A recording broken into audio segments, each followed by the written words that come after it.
The South Asian community in Cambridge, Ontario wants permission to scatter the ashes of their deceased loved ones in the Grand River. They are demanding a designated place so that grieving families can perform this important ritual without any guilt or fear.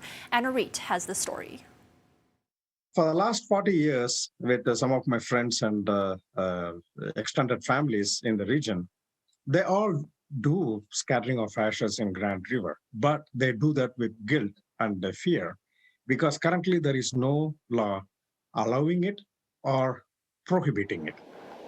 The scattering of cremated ashes into flowing bodies of water is significant in many faiths, including Hinduism and Sikhism. It is believed that salvation or nirvana can only be achieved when ashes are completely immersed into the holy river Ganga in India. Although many people still prefer to scatter cremated ashes into the holy waters of their homelands, Cambridge resident Prakash Venkataraman says it's not always possible, and the generation that was born and raised in Canada also feels very connected to this country. It's individual preference, but of late what is happening is, the connectivity to here.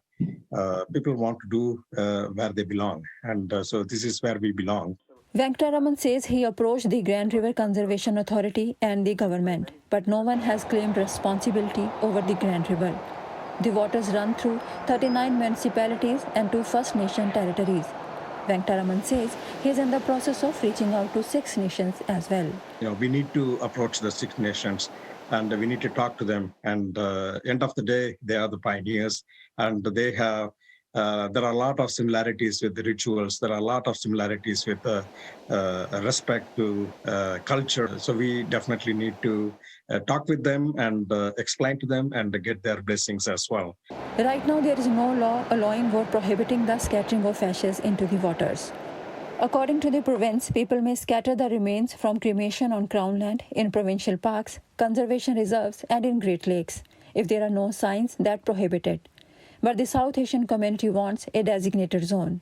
An Etobicoke funeral director says they send families to different locations in the region to scatter the ashes. One is Etobicoke Creek on the premises of Ontario Khalsa Darbar, a Sikh Gurdwara at Dixie Road in Mississauga. Now the Gurdwara's management committee is constructing a magnificent site over it specifically for these purposes. The community is hopeful they will see similar efforts throughout the province. Anureet from Omni for CityNews.